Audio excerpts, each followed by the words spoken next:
So, as a disclaimer, this is not a paid promotion, but if you want, this is a free shout out. Free shout out. Go get you a Gold Thread plant-based tonic. Let me do that. Elderberry Defense. Go get you one. All right. So, but anyway, enough with the jokes. 2, Yatta Debates live, episode 6, and we got my boy here, DJ Alien. What up? What's good, y'all? Yeah, no, me and DJ Alien, we got some time, and we definitely worked on some stuff together, and that's pretty much to touch bases on our topic today, and that is doing what you love and the importance of it. Not just doing what you love, but the importance and vitality of doing what you love. So, DJ Alien, I want to get into like I know what you do, but for the people, and besides the obvious as a DJ, tell the people a little bit about what you do. Honestly, I'm still trying to figure it out. But nah, that's just life. But artistically, what I do a bunch of things. Mainly, most recently, DJing and still MCing. But DJing and just working with largely the hip hop community, MCs that I like, that I'm a fan of, and fortunate enough to be friends with, and different levels of relationships with people I meet, acquaintances, friends, family, and try to encourage them and support them and showcase them. And while playing the type of hip hop I like to play, as well as reggae music too, yeah, so. I play and I'll say this, like us working together so consistently, and I've seen you at shows, like when you up there and you spinning or you doing your MC, like I said, man, like you went to it, especially when you get into the MC, you know what I mean? like you one of the people, like when you get up there, it's just like, you not just up here giving the show, it's just like, you love doing this and you give that energy and that vibe, like you eager, and I think like that is important. For me, I feel like that is something that is really important. The reason I say that is because, we kind of get caught up in life doing a lot of things, sometimes like out of obligation or, through like societal pressures and especially more so like, in certain generations where they say like, oh, you need to grow up and do this, or you see like the effects of that. Like people might be in a certain position, but they not really happy, you know what I mean? Or they don't really feel super fulfilled in what they do.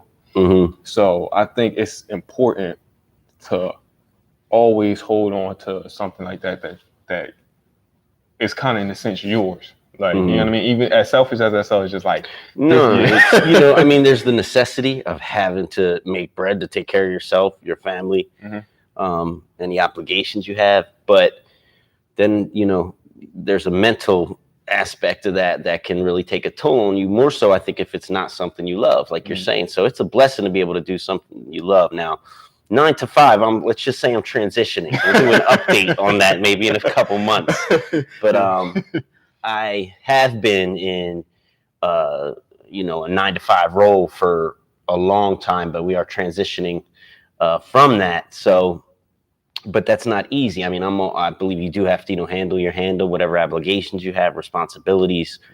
If you're in a position where other people are dependent on you, sometimes you do have to do what you got, do what you got to do. Yeah. But and that might not be something you love all the time. But to be able to figure it out and figure out a way to do what you love and generate some income is a challenge and a blessing if you could do it, because, like I said, that mental toll that things will take on you from doing something you're miserable doing isn't where you want to be. Yeah. So let me ask you, what got you into DJing? And I'm gonna tell you this honestly, like, and it might be like way right, but I kind of see like y'all doing DJing. I'm like, yo, that shit look dope. Like, like at least I'm like, yo, I already got the all you have to do songs. is just push buttons apparently nowadays, because no, it's really not that. But yeah, there's a lot of weekend DJs who have started, and whatever. I mean, good for them. The technology now does allow you to operate, but to be a skilled DJ, I think like anything you do, if it comes from the heart, you're gonna put in the time, the effort naturally, just to be the best at it, and you're not just gonna be pushing buttons, whether you play digitally, which I'm on exclusively now, for now, a digital set, but I don't use a lot of those options they give you. I'm more of hands-on because I did learn on turntables and played on turntables for a long time. So I need that feel and that touch. So I'm definitely using my hands more than you need with the technology. But I prefer the manual. I feel you about that. I mean, it's kind of the same thing. Like, you know, like coming from an artist standpoint, like you see a lot of people like they might write verses on their phone or whatever, but it's still something that's like that's real amazing about pen to paper. You know, that's just not going to be able to replace that. You know, so I definitely feel you on that. Like as far as being hands on and doing things of that nature. I mean, even just to the point of like performing, like you see like. I've seen like a couple guys like they'll get up there on stage and they like rapping the song, but they like walking back and forth. It's just like da da da da da. Yeah, but they're not really like, you know, like kind of, or performing for themselves almost, like how they would do it in a bathroom or something where you have a crowd in front of you. You want to engage with them. You're definitely right about that. So let me ask you this: what got you into DJing and MCing? Like what was the spark for you that was just like, you know what, like, you know, some people like they dabble in things, but like what, like I said, since I've been knowing you, you've been doing this, and I know we had discussions where you told me like you even performed at this arena over here before, like way back in the day. So like way back. way back. Check the date on this guy. Hey, but so yeah, like what was like that spark that was just like, you know what, I love this. I really enjoy doing this. Man, you know, like a lot of people who've been doing it for a long time. I was young, you know, 12, 13, getting exposed to hip hop music, and grew up in a house that was, my pop listened to a lot of Motown. Those sounds, you know, those musical sounds I was always attracted to. And I fell in love with it. And it's funny because you get exposed to things and there's always going to be, let's say, maybe 1 out of 5 people who it just hits different. You know, a lot of my friends, we'd be on skateboards, average childhood, I guess, riding bikes, you know, and on skateboards and listening to music. But it really hit me on a deeper level to where I'd go home and, you know, want to started writing at a young age, just getting into wordplay, metaphors, artists like Rakim, Eric B. and Rakim, Slick Rick, Tribe Called Quest. Those guys really, like, you know, got in my head. I always say hip hop is one of my greatest teachers because I learned a lot from just people telling their story through hip hop. So at a young age, just fell in love with it, and then had a good friend of mine, I guess as I got into high school, was DJing, and he had a set, and I'd go over there, play on his equipment, turntables, and then we started to build together and have our little DJ team. So, and then we did a few parties in high school, and so yeah, it was just what we did. And then as people went on and branched off and got into other things, I always stayed, you know, into the music. I knew it was a powerful thing, and I wanted to be a part of it. Yeah, and I mean, you still see that like today. I mean, like you know, I'm always seeing you like flyers with your name on it that you spending at this one, or you doing this event or this showcase. I'm just like, yo, especially like that one. Just like, so you're like, bro, you need to up your price. You're doing a lot for the city right now. So I appreciate that, man. But the city's done a lot for me too, so I appreciate the love. I'm just recently officially back in the zip code, so it's dope. And yeah, I'm just happy to be a part of it, and just trying to do what I do, stay true to that, and be loyal to that, and network with the right people who have similar passion and want to take it, you know, do this thing the right way, and just build. You're definitely right about that. And I'll say for me, like I'm like I said, like I don't know if I was like always like super heavy into music like when I was younger. I think like you said, like around the same age, like 12, 13. But I remember this one distinct moment, and it was the first time that I saw 8 Mile. Okay. And Jamal always tell me, he was just like, so you saying Eminem was your greatest inspiration? I'm like, I'm not saying that. I'm just saying I saw the movie. Bad? Yeah, but you know what it is, like when you a kid and like you an impressionable, it's just like the same thing like when you go out and you see that's like a powerful movie. Yeah. It's like when you're a kid, you go out and you see something like Mortal Kombat, you coming out there, you're like, oh yeah, I'm Scorpion. Or you see like you got served, you just like, you know what I mean? So like for that one, I was just like, yo, I want to go down and write something. And I mean, I ain't know, like I was a kid, so I'm just like, I had like a notebook or something, I'm just like, right back, I'm like, yeah, this is dope. And it really wasn't.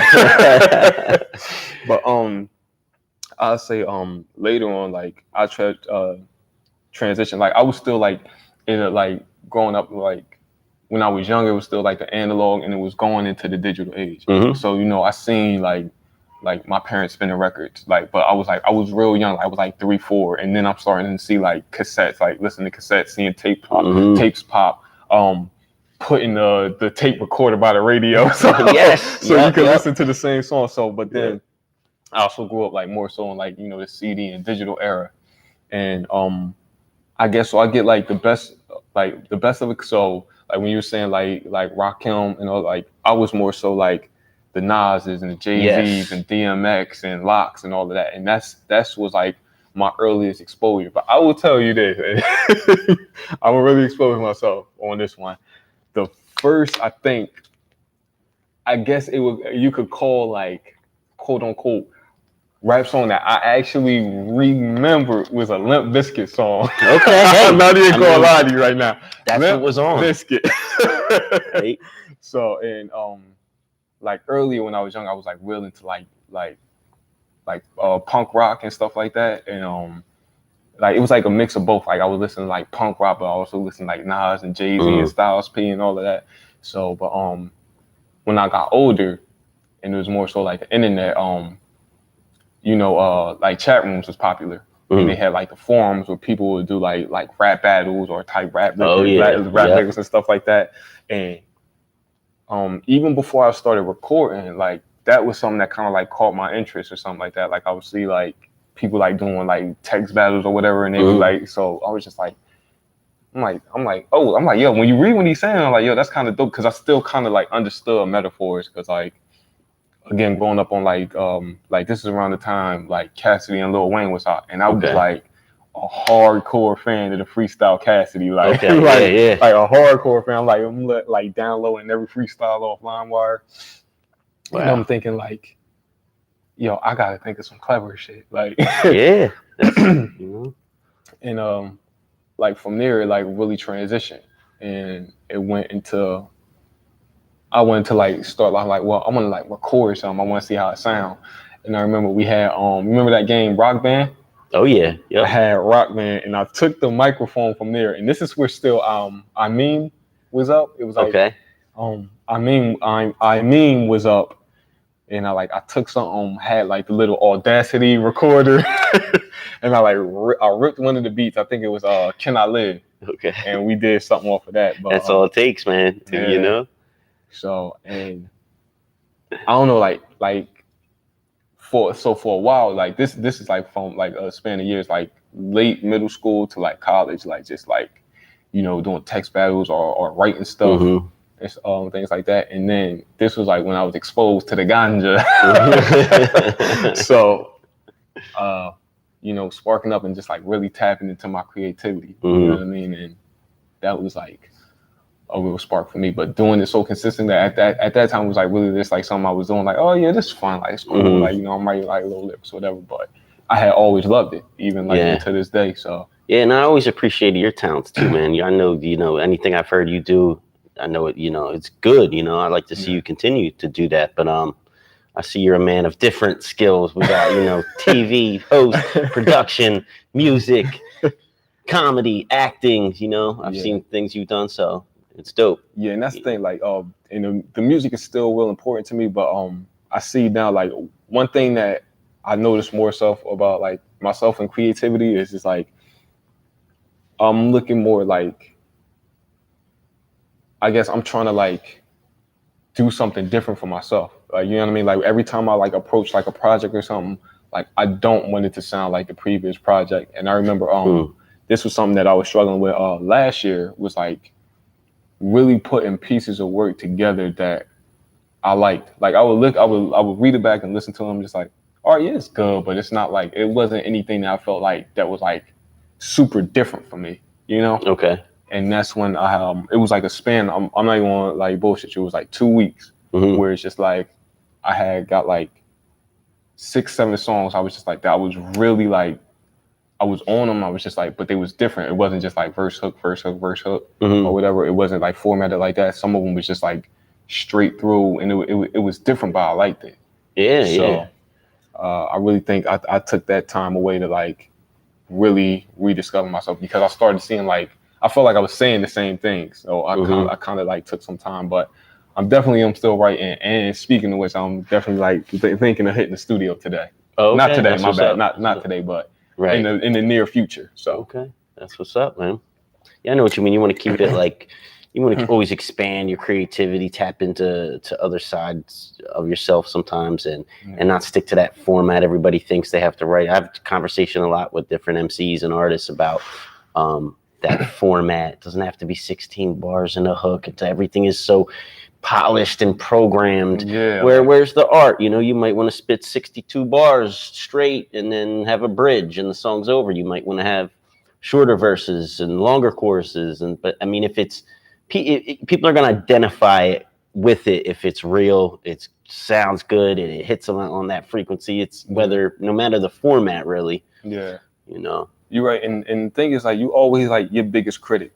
So like people might tell me like, oh yeah, that song's good, but like I know it's not really gonna resonate with you if it don't resonate with me. You know what I mean? Like, well, or at least like that's how I feel. So it's like when I did that EP, a story about two people, it was like stuff that was really resonating with me at that time. And even though it was like 6 songs in that span, I was just like, it's 6 songs, but these are like the best 6 songs that I've compiled this year. You know, this year I am like I have been dealing with different productions and stuff like that. I actually got a couple beats from Omega, and that was something that like really gave me a spark, like hearing something that was different. And I was just like, so when I got it, it was just like when I hear something like that and it inspires me, I'm just like, right, and I'm on it. Yeah. So, but as far as like continuous doing things that you love, it was like even with like this podcast, it's like I remember, you know, you was one of the people who like used to comment frequently on the debates. And you always telling me like, oh man, do a podcast. And it's just like, there you go. At that time, I couldn't really see it because I was just like, man, I don't want to do a podcast. Like, you know what I mean? But now I'm doing them, and I was just like, so. That's what's up. Yeah. So, man, I don't know, but speaking of like some of the shows that even we've thrown together, like it's been some nice ones, man. Yeah, we did. You had Wreck the Mic going, and I remember South Rio. We did. And then Mill Hill. And then we did the one at McGuinn's. Yep, McGuinn's. That one. Yep. It was another one. Well, I think you was DJing Wade Wilson, Jordan Royal, Rockasset. Yeah, yes. I remember that one. Yep. Yeah, at Champs. We'll be back at Champs with that similar lineup for. I believe this is. Well, no, actually, we're back at Mill Hill with that lineup for K Blaze from Rockasset. It's going to be his birthday. Nice. Jam on the 31st of August, Mill Hill. Yeah, Wade Wilson, Nomad Nation, myself. It'll be dope. So a bunch of dope acts. So let me ask you this, and thank you for everybody that's watching. Matthew Borderly, Katie Dingman. Thank you everybody for who's tuning in right now. So let me ask you this: what do you think stops people from like doing what they love? You know, like. Like, and even from your personal experience, have you ever had like any moments like that where it's just like, damn man, like, so like, yeah, from your perspective? I mean, again, like I mentioned earlier, could be finances, could always be one where, you know, I really want to do this. I want to be, you know, an artist. I want to write, I want to rhyme.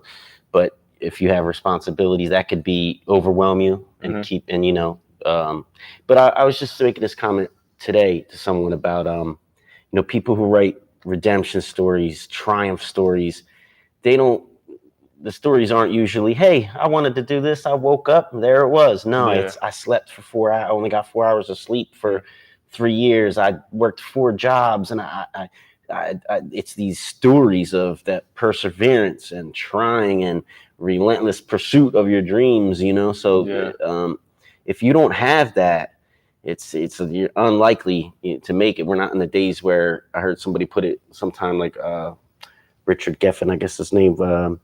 Back in the days, not in every bar signing the next band. It just doesn't work that way. If you don't have already pull or somebody representing you, it's hard to get into the industry. It's hard to get into any industry. You just wake it up and say, oh, this is what I want to do. So that could be overwhelming. I think that could prevent people from pursuing it, pursuing what they really want to do. Circumstances too sometimes are more difficult for some people than others. You're right. So, but empathetic to that. But again, those stories of triumph don't come without pain, struggle, and it's kind of cruel. It's a cruel world, like, hey, cry me a river. I want to be a doctor. But if you didn't go to school and you didn't, well, I can't afford it. Again, it takes a special drive to say, no, I'm doing this, and to go get it and not take no for an answer. That is usually a beast of a person who 9 times out of 10 is going to at least, get to their dream or find a new avenue along the way that fulfills them. And you're right. And I think, how can I say it? I think sometimes people, they care more about what other people think than they actually dream. I think that's another thing too that we'll end up seeing there. Is just like people will say like they might not say that they might not care what people think, but in reality they do. So it's just like, and we all have that, I think, to a degree. Even I have there's some days where I have that and some days where I don't, but so that's and that could be a detriment. I'll say for me, I think that's why like I kind of like made the music that I did too, is because I felt like I wanted to make the music first and foremost for me. Like I wanted to enjoy it. And when I understood that, because I felt like at one point I was really like trying to prove myself. And it was just like, I felt like if I wasn't outdoing myself, then it wasn't good enough. But like now, like when I approach it, it's just like, I'll get frustrated because like, I don't like it. You know what I mean? Not because like, it might not be getting like the response that I expect, but because it's just like, look, I'm going to create what I love. I'm going to put it out in there and it's going to do what it does. And one thing to comment on that you were saying is like, as far as like, it's not like every bar is signing every band, but I will say this, it is easier now more than ever to create your own avenue. True. As far as, releasing your own art, as far as whatever you're doing, whether it's, music, whether you selling jewelry, whether you DJ or an artist or whatever, it is more accessible for you now more than ever. And this is something that I tell people. I'm just like, if you do want to start those things, it's just like you have like these social media platforms. Like I can tell you, like I'm not no multi-platinum selling artist, but like I've been making money through my music through distribution, royalties, and doing shows and stuff like that. So I feel like it definitely is something to tap into. It's definitely, like you said, how I put it, like, people aren't getting signed overnight by major labels, but like you said, at the same time, you have all these platforms and social media and technology and all these venues or avenues rather you can use to get your music out there, to get your product out there. So I think it's good to learn how to maximize those things. And take ownership of make sure you're getting what you deserve off of it. Because a lot of times, sometimes, people who can help you, they're going to want to cut money, and that's part of the business. But you have to kind of weed out people and everything and see what's best for you and what's fair as could be, But sometimes, you do need that help from, someone who might have a little more pull. Yeah, you're right. Or help you get more exposure. Yeah, it's something that you can always get to the next level. Like I'll even attribute like to the show that we did at South Rio when it was open.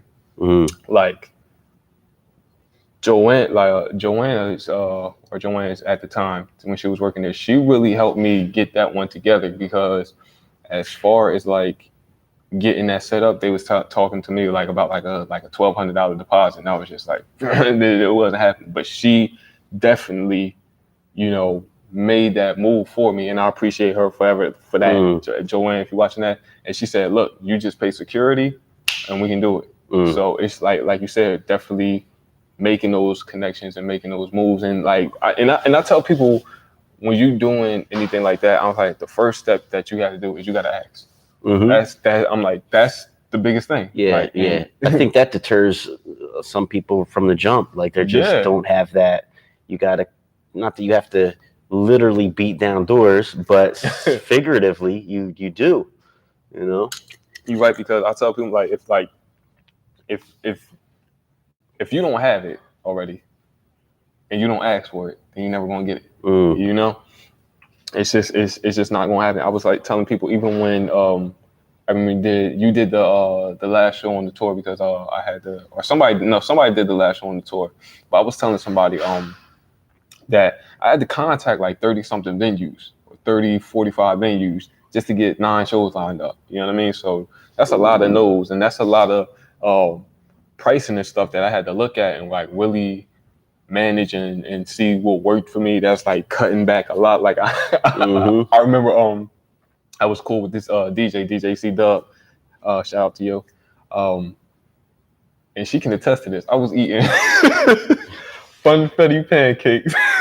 Funfetti pancakes. For like shout out to Funfetti pancakes. For like 2 free weeks. Plugs. Like Giants had the funfetti on discontinued sale for like $1.34 per box. It was like a manager's extra special. And I'm sitting there cooking. I'm like, I hate these fucking pancakes. But it's to the point, like you know, if you that's just to make a point that if you do want to do something to that extent, it's going to come with sacrifice. I'm a firm believer in sacrifice and reward. You know. So. Yeah, that's very true. People don't realize that, and like you're mentioning, you meet people, and there's a lot of shady people in all businesses. Yeah. It's no different, and even probably worse in music. People will try to use you to get something they need, or people don't want to recognize you, or people you just move kind of funny. But you weed those people out, and it's true. When the cream rises to the top, or whatever they say, you go through things and you see who's still standing, and you see how they move, and you kind of network with those people. And I try to reciprocate to anyone who's opened doors for me or helped me out. Time may pass, but I try not to forget them, and to try my best to repay them in some way, or acknowledge them in some way. But so yeah, you got to have it, like you said, you got to have it on your own, and then find that right support team. Yeah, you're right about that. So another thing that I was like thinking about, and this might be another one of those it was to the point I was thinking about this. I'm like, when you pass in this life, when you're in your final moments, the only thing that you are able to do is look back. And when you look back, it's just like, how are you going to view your life? You know, are you going to say, like, no matter what happened or whatever adversity that I faced, that I did what I loved and I enjoyed it, and I kept going, and regardless of whatever had turned out, I'm happy with it, and that's what matters. I feel like in those moments, that's what matters, and that's kind of like how I look at things. In the perspective, not to get too deep or philosophy. No, but it's real, man. We all, live, and we're all gonna die. And a word I've been thinking about the past couple years is legacy. Too, what kind of legacy am I gonna leave for people who look up to me, especially my kids, my peers, my family? What kind of legacy? I spent a lot of years learning hard lessons. And I'm not getting any younger. So I don't want to spend all my time learning. There comes the time to apply what you've learned. And I don't think you can never say old dog can't learn new tricks. Yes, they can.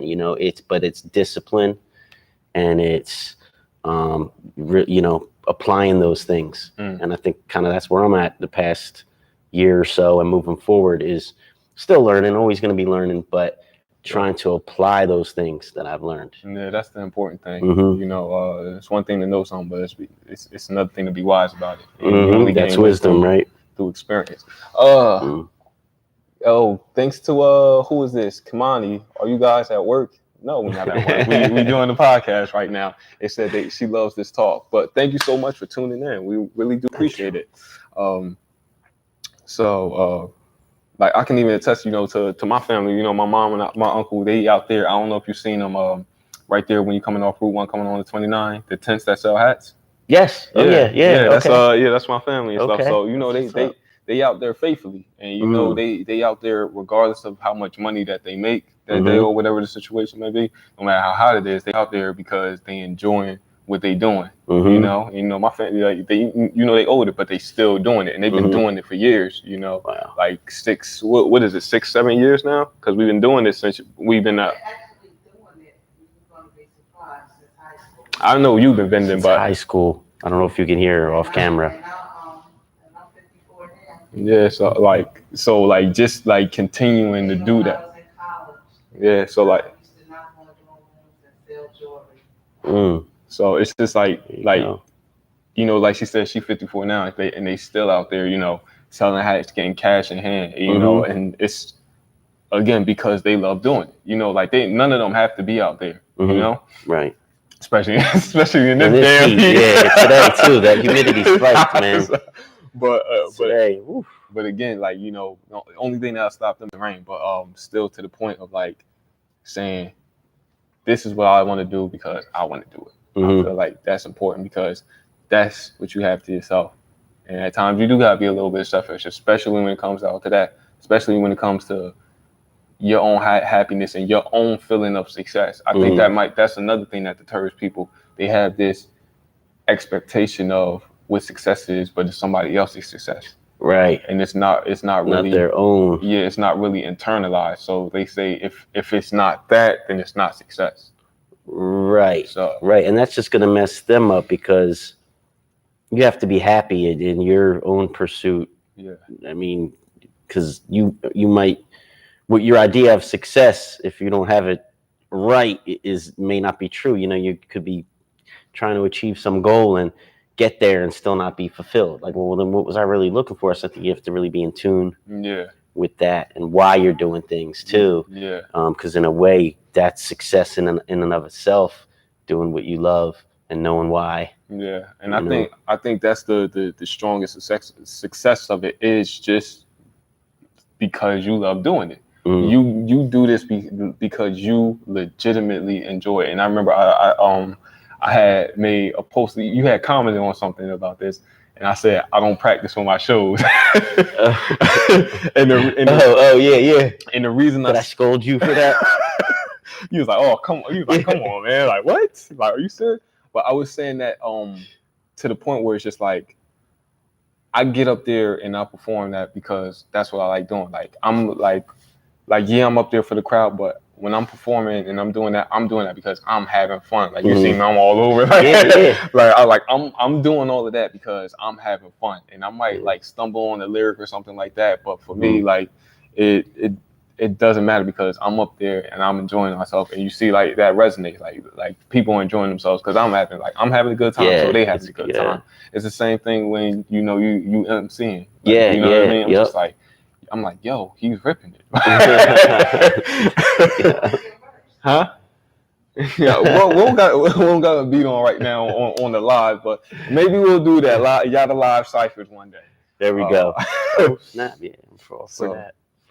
I'll play the beat and get in the cipher. How about that? Hey, look, you like, hold on. I'm going to run back to the turntable, turn it on. Now, the DJing has taken more of a forefront. People want to DJ. People want to do showcases. People don't like paying for a DJ, but that's another story. But some people do, and they, and that's fine. And I work with people. I do it for the love. But yeah, it is something that I'm putting a lot of time and dedication into. So yeah, I do need to get, like you had mentioned. This guy told me to up my prices. So yeah, look, he's my negotiator. You've been doing too much for the city. Art all night. Venues all across the town. Yeah, a lot of people do. I mean, there's a good core group of people who I'm thankful for their support and who do things, and people who have been in the city for years doing things who I really haven't met personally that I respect and hope they would respect what I'm doing because I do it definitely for the love and not looking to be anything more than what I am doing, what it is. I try to be true to what I'm doing and let that be enough. And but yeah, it's been busy, and I don't that I think there's a lot of A few more minutes. We're about to wrap it up. there's a lot of other DJs who I want to network with. I'm not. Oh, this isn't. DJ Alien has to do. I'm available, and I've made myself available. I've done favors for people. I've got paid well for things too. But I think that's all reciprocates. You sometimes you do favors, and it's out of love. It's not for trying to get in with people or this that. I mean, this is hip hop music, it's reggae music, it's the revolutionary music, it's the voice of the people, and that's what I want to do. Give people a platform, be part of that platform, and I think that takes a group. It's not one DJ, one MC. So I've been trying to network with other DJs too. Been fortunate enough to spin with Flea Market. I've worked with Omega in the past. DJ Say What. Recently talked to It's Just a Mod about doing something in August that's coming right up. And so yeah, just making myself available and a cog in the machine that could be relied on, can build with, and throw those guys work, and hopefully they throw me work and have it work in that way rather than a competitive thing. I mean, when it's time for competition, it's competition time. But when it's not, it's not. So I like to see other people be successful. Right. Whether it's you doing your thing, whether it's Flea Market doing his thing. I like to see that. It's like, cool. Hey, the world's big enough. If you're worried about what somebody else is doing too, time's going to go by. Tomorrow's going to come. If we're fortunate enough to wake up, it's like, what are you doing? You're right.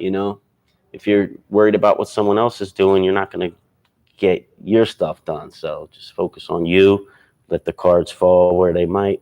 And so let me ask you, somebody who does like have this experience, like what message would you want to, like you talked about leaving the legacy, like what message would you want to leave off to the future as far as continuing doing something, pursuing things that you love for the fact that you love it? I guess the best way I could word it is like I started off with, if you have responsibilities, if you have obligations, if you have kids, family members who are really dependent on you, you have to consider that. And you have to work with that in mind while still trying to do what you love. If you are an artist and you want to pursue things, then you may want to avoid certain obligations as much as possible. There's nothing wrong with that, especially if you're young. Not that age should play a major part in anything. People at all stages of life can have new beginnings and new things that they could be successful at. But if you are younger and that's something you want to do, I think you should take the advice of people with those stories of struggling to get to their goal and how they worked this amount of jobs and they slept in the car and they did this and they did whatever they had to do. Pancakes. 8 funfetti pancakes with no syrup.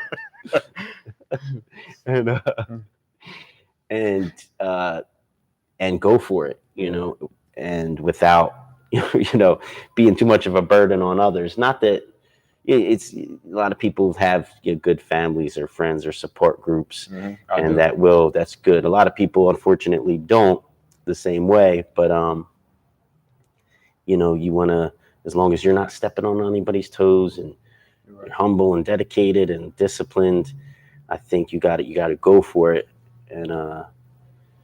and don't be afraid to discover new things about yourself, because sometimes people think, I want to do it this way. They might want to have a band or be a DJ, and they really want to make money at it, but they're going to do it their way. Well, one thing I started doing when I got back into DJing, because I did stop for a while, was getting into parties and weddings and other things, because it's still an avenue of what I like to do. It's entertainment, it's DJing, but I could generate money and then put more time and focus and money into personal DJ products, into helping friends, into supporting MCs I like, taking a loss on things I can afford to because I got this event, I'll make some money. My homie's been asking me to do, over here, for example, do a showcase. He can't really pay me, I know that, but I could work out something with him or do it for free, and I can hit him up and say, yeah, man, I could do that. And then you do it from the right place and the right heart, it does come back around, because he's going to have people in the crowd that are going to hire you. And it's so. And I'll tell you, I'll leave them off with this. It's this. Measure your own success. And that's how Play Me I'll put it. Measure your own success and stick to it and live by it. And you raise the bar for yourself.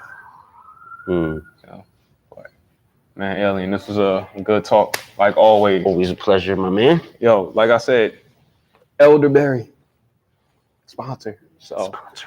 thank you. He doesn't like it, but it might be your favorite. All right, so thanks so much for tuning in to Yatta Debates. Until next time. And where's the app? So.